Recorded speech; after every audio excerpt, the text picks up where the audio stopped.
ఈ కష్టం చేసినా కూడా మాకు దేంట్లో ఫలితం లేదు. దేనికి రేటు లేదు కదా. కూలి చేసుకొని ముక్కు కన్నా ముక్కు పుల్ల కొనుక్కోవాలన్నా వద్దా లేదు. జీవితం అమ్ముడు పోయినా గుర్జ బంగారం రాట్లేదు. మరి దానికంత రేటు ఉంది, దీనికి ఇంత రేటు లేదేంది? బంగారానికి రేటు పెంచిర్రు, ఎండికి రేటు పెంచిర్రు. మేము పండించే పంటకు రేటు ఎందుకు రాదు? ఇప్పుడు నాకు 2 బిడ్డలు అనుకో, నా బిడ్డలు పెళ్లి చేయాలంటే లక్షలు ఉన్నది. ఆ లక్షలు మీ ఏ పని చేస్తాయి? సుక్కలు చూసినా లక్షలు రావు. ముఖ్యమంత్రి ప్రభుత్వం అన్నాడు కదా, ఎవరు మన ముఖ్యమంత్రి? రేవంత్ రెడ్డి కదా. వాళ్ళు మంచిగానే ఉంటారు, మేము నష్టపోతాం. పూట అందుకుంటాను. ఎంత మంది ఓటు ఎత్తాను, ఒక్కని నీ పిల్లలు నీ పిల్లలు ఎత్తాను, నువ్వు గెలుతలేవు. అట్లాంటి జనాన్ని నువ్వు కాపాడేంత శక్తి ఉంటుంది. ఆ ఓటు ఆయన బతలాడాలి. నీ పిల్లల్ని సోర్త నీ పిల్లలకి వర్క్ చేసుకుంటాను. మరి ఇతరుడు ఏంది కావాలి?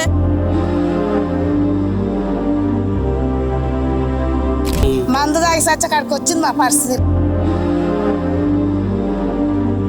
ఇప్పుడు బంగారానికి ఎండి పెంచినట్టు మాకు కూడా రైతులకు ఇది పెంచాలి కదా. పంట పండించినా కానీ మేము తినడానికి మా 5 ఏళ్ళు మాకు నోట్లో పోకుండా అవుతుంది.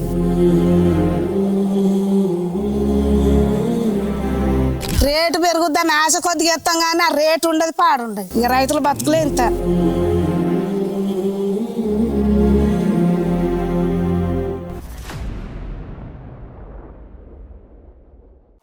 ఈరోజు అసలు రైతు కష్టం ఏందో, ఒకసారి ఆ రైతు విలువ ఏంటో. ఈరోజు వీళ్ళు ఇంత కష్టపడి పొద్దు నుంచి సాయంత్రం దాకా ఎండల మిరపకాయలు ఏరుతున్నారు, తెంపుతున్నారు. ఆ కష్టం కూడా ఒకసారి వీళ్ళ మాటల్లో విందాం. అమ్మ, అసలు ఏంది పొద్దు నుంచి సాయంత్రం దాకా ఎండల ఈ కష్టం? ఈ కష్టం ఏంటంటే ఆయా, ఈ కష్టం చేసినా కూడా మాకు దేంట్లో ఫలితం లేదు. ఈ వర్షాలల్లో పంటలు చేసి వర్షాన్ని కొట్టుకుపోయింది చెట్లు. ఇక నీరప చెట్లు అయితే నీరప చెట్లు వర్షాన్ని కొట్టుకుపోయినాయి. పొలం చెత్తనే కథ మసిపోయి వచ్చి మొత్తం పోయింది. కనీసానికి పండిన పంటకి దేనికన్నా రేటు ఉంటుందా? దేనికి రేటు లేదు కదా. మరి ఈ శాతం చేసి బంగారం రేటే కూలి చేసుకొని ముక్కు కన్నా ముక్కు పుల్ల కొనుక్కోవాలన్నా వద్దా లేదు.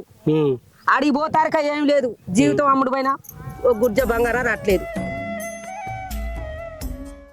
మరి దానికంత రేటు ఉంది, దీనికి ఇంత రేటు లేదేంది? దానికంత రేటు మండిపడుతుంది. మనకి చేత చేసినందుకు మాకు పోయి కష్టం 24 గంటలు ఇట్లా చేసి చెవిట వంచినా కూడా మాకు రూపాయి లాభం. ఆ సార్లు అన్నది బంగారానికి రేటు పెంచిర్రు, ఎండికి రేటు పెంచిర్రు, అన్నిటికీ రేటు పెంచినప్పుడు మరి మేము పండించే పంటకు రేటు ఎందుకు రాదు? ముఖ్యమంత్రి ప్రభుత్వం అన్నాడు కదా, ఎవరు మన ముఖ్యమంత్రి? ఎవరు? ఇప్పుడు రేవంత్ రెడ్డి కదా. యూరియా బస్తాలు దొరుకుతారేమా? యూరియా బస్తా కొరత లేదు. యూరియా బస్తాల గురించి జనాలు కొట్టుకొని సత్తారు. ఇప్పుడు వర్షాలు పడి పొలాలు పోయినాయి, ఈ పంటలు పోయినాయి, ఈ మిర్చికి రేటు లేదు. మందు తాగి సచ్చకాడికి వచ్చింది మా పరిస్థితి రైతులది. ఇప్పుడు బంగారానికి ఎండి పెంచినట్టు మాకు కూడా రైతులకు ఇది పెంచాలి కదా. మరి ఒకప్పుడు కూడా బంగారానికి రేటు పెడితే మిర్చి కూడా రేటు పెరుగుతారు అన్నారు. ఒకప్పుడు మార్కెట్ లో తులం బంగారం 55,000 అయితే కింటా మిర్చి 80,000, 100 రూపాయలు. లేదు. ఇప్పుడు లక్షల కొద్దిగా ఉంది. ఇప్పుడు 1000 కూడా లేదు ఈ మిర్చి. మాకు పంట పండించినా కానీ మేము తినడానికి మా 5 ఏళ్ళు మాకు నోట్లో పోకుండా అవుతుంది. మందు పాలవుతాను మేము పంటలు పండించి, అప్పుల పాలవుతాను. కానీ అప్పులు తెచ్చిపెట్టినా కానీ అప్పులు అట్టినే ఉంటాను. కానీ పంట పండించాం కానీ అప్పులు తీరుతాను. కానీ పంట కొనడానికి కూడా ఆ రేట్ లేకుండా అవుతుంది. అది పరిస్థితి మాది. ఓకే. సో అది పొద్దు నుంచి వీళ్ళు కాయ కష్టం ఎండలా చూడండి. ఈ బిడ్డ మధ్యాహ్నం పొద్దు నుంచి సాయంత్రం దాకా వీళ్ళు ఎంత కష్టం చేసినా కూడా దానికి ఫలితం లేదు. ఇంకా ప్రభుత్వం మనం పట్టించుకోవట్లేదు. అన్నిటికీ రేట్లు పెంచుతారు, బంగారానికి రేటు పెంచుతారు. కానీ మన రైతులకు మరి మేము పండించే పంటకి ఆడపిల్లలు 3-4 ఆడపిల్లలు ఉన్నప్పుడు ఇప్పుడు మాసంటి పేదల్లో మేము ఏం తెచ్చిగా పెట్టగలుగుతాం? మా పిల్లలకు అంత రేటు పెంచిర్రు. మరి మాకు కూడా ఉండాలిగా రేటు. ఇప్పుడు ఇది అమ్ముకుంటేగా మా పిల్లలకు మేము బతుకుతారు మేము చూసుకునేది. ఇప్పుడు మీరు ఇది చిన్న గింత నార తీసుకొచ్చి వేస్తారేమో. అప్పటి నుంచి ఇప్పుడు కాయలు తెంపుతున్నారు.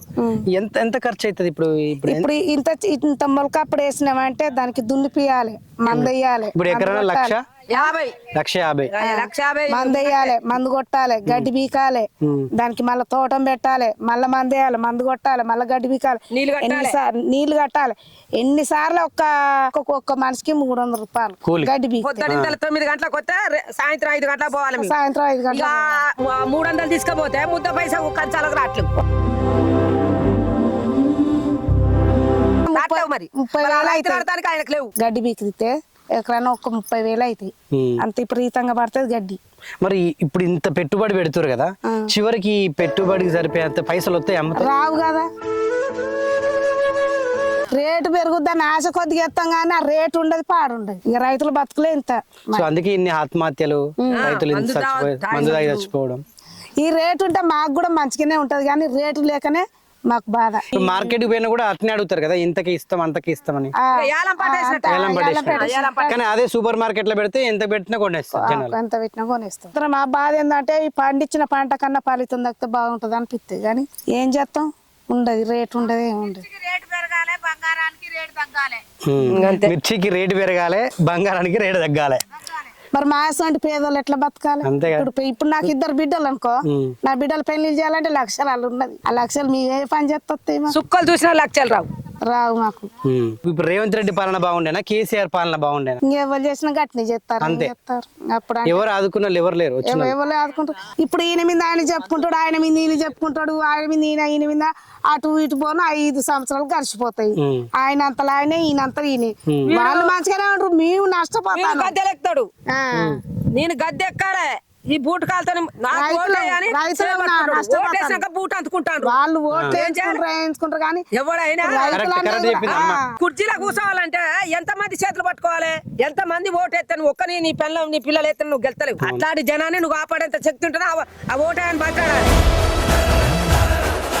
గెలిపించుకుంటే నీ పిల్లలు నీ సోర్త నీ పిల్లలకి వర్క్ చేసుకుంటాను. మరి ఇతరులు ఏం కావాలి? కుక్కలు చస్తా ఉంటారు, నువ్వు దేని మీద కూర్చుంటావు? అట్లాంటి పరిస్థితి రాకుండానే చూసుకోవాలి. ఎక్కాలంటే ఇంత మందిని మనం ఆదరించేంత శక్తి ఉంటేనే ఎక్కాలి, లేకపోతే సపరేట్ పెట్టుకోవాలి.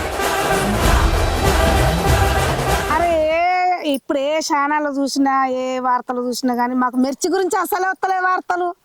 మేము పొద్దుగల 4 ఇంటిలు ఎత్తాం, అట్లా వస్తుందేమో అన్నట్టుగా కానీ అంత ఆశ అనిపిస్తే గానీ అది రాదు.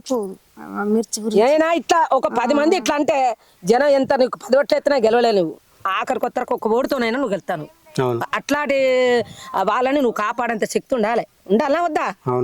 నా తోట కాదు, నా సొంటలు ఎంత మంది లేరు, వచ్చాడు మంది, కోట్ల మంది ఉన్నారు. సో చూసారు కదా, ఇది రైతుకు సంబంధించినటువంటి కష్టం.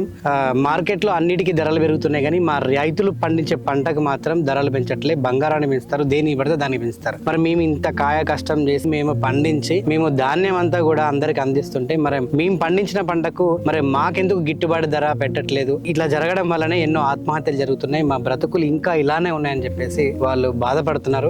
గిట్టుబాటు ధర పెంచి వాళ్ళ బతుకులు కూడా మంచిగా ఉండాలని మా ఛానల్ తరపున నేను కోరుకుంటున్నాను. ఓకే అమ్మా, థ్యాంక్ యూ.